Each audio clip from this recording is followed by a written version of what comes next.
Hello Aquarius, Sun, Moon, Rising and Venus signs. Kamusta kayo? Sana po ay nasa mabuti kayong kalagayan. Welcome back po sa Star Tarot. Kung bago kayo rito, welcome din kayo. Thank you for your support. I truly appreciate it. God bless you all. Aquarius, paunang mensahe ninyo ay Knight of Pentacles. Ayan. So, there could be dito, offers, no? Pwedeng offer ng tatrabaho, offer na, baka this could be, financial opportunities, no? Na pwedeng, kino-consider ninyong pagpilian, no? So, maaaring ito yung iniisip ninyo sa ngayon, maaaring ito yung kailangan ninyong pagdiskartehan sa ngayon. Okay? So, baka lang ang iba sa inyo dito, baka alam mo yun, naguguluhan kayo siguro kung alin dito yung kukunin ninyo. Kasi maybe hindi rin kayo masyadong kampante, no? Sa sarili ninyo. Baka nagdududa kayo sa inyong kakayanan, diba? Nagdududa kayo sa inyong sa mga inyong pwedeng gawin, no? Something like that, no? But just trust in yourself, okay? Trust in your wisdom, trust in yourself na kung ano mapapagdesisyonan ninyo rito, yun ang makakabuti para sa iyo. Kaya nga importante din na i-consult din ninyo yung inyong intuition. Pakinggan ninyo yung inyong intuition so that you will be guided accordingly what is best for you. Ace of Cups, ayan, you will be filled with joy and happiness and love, no? Dito. So, pwede rin, since this is an ace, this is a new beginning, so baka magsisimula kayo dito ng bagong love life. Baka ang iba sa inyo dito single pa, so maybe may pagkakataon ngayon na magsimula kayo ng bagong love and romantic relationship. Or baka merong magsisimulang manligaw sa iyo, so pwedeng ganon.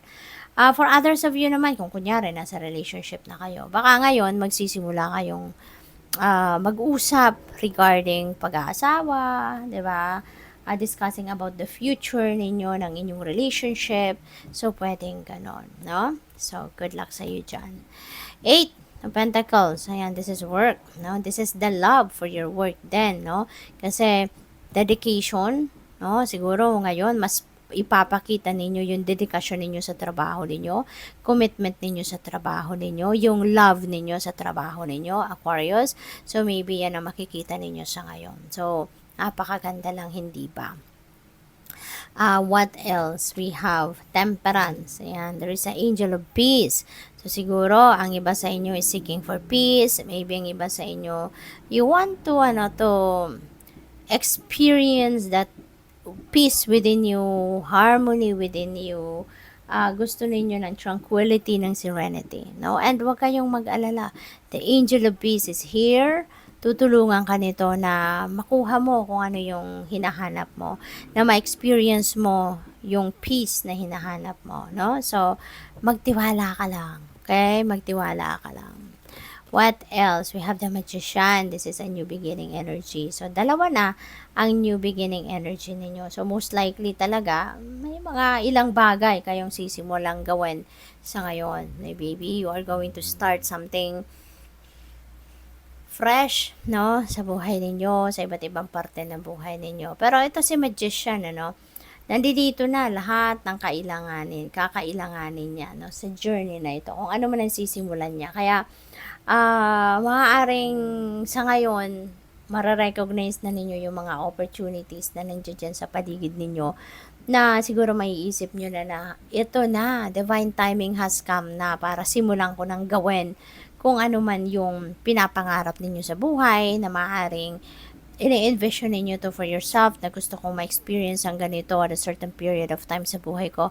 Pero baka nagpo-procrastinate kayo in the past kasi nga baka sa tingin ninyo wala kayong means pa para magawa yon. So ngayon, baka nandiyan na yung mga kakailanganin ninyo, napapansin nyo na unti-unti, no, yung parang nakukumpleto na yung mga pwede mong magamit or kakailanganin para makapagsimula kang mag-take action towards doon sa kung ano man ang inyong pangarap, no? Kaya maaring ito na yung time na magsisimula ka ng mag-take action towards that. Kaya good luck sa iyo. The Fool, definitely. Magsisimula na talaga kayo.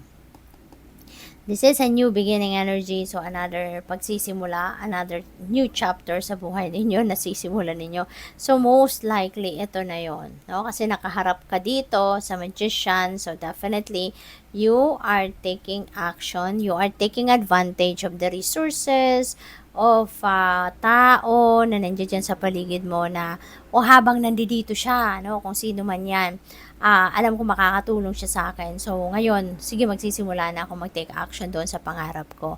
Kaya maaaring, yun na, wala nang pipigil sa'yo. You are going to take advantage of every opportunity na nandiyan dyan sa paligid ninyo.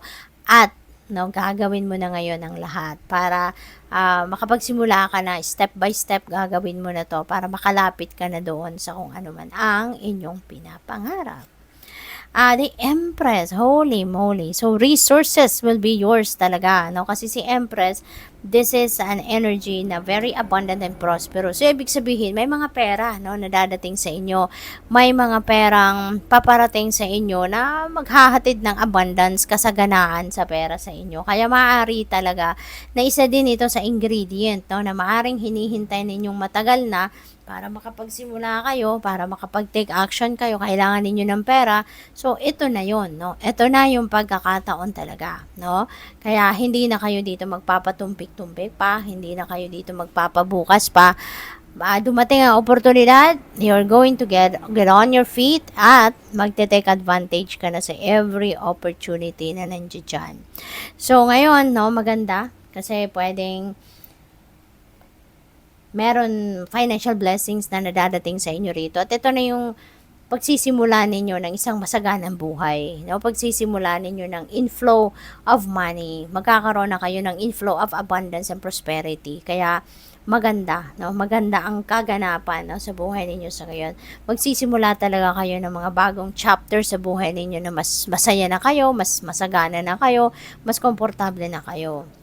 8 of Cups, ayan, so meron kayong iiwanan na, at parang ang iiwanan nyo na to, ito na yung procrastination, totally iiwanan mo na, 'di ba? Hindi na to nagdudulot ng magandang sitwasyon sa buhay ninyo, yung pagdadalawang isip, pagdadoubt ninyo at lahat, no? Ngayon, na meron na kayong opportunities na nakikita para matupad mo na mga pangarap mo, you're going for it, you're definitely going to travel somewhere kung yun ang kinakailangan, 'di ba? So whatever it is, no, na makakatulong sa iyo para makamit mo na yung pangarap mo, makasimula ka na ng journey mo sa pagtupad ng inyong mga pangarap, you are going for it. So travel also, no, very imminent for some of you. Kaya good luck. Thank you for watching. Love and light. Namaste.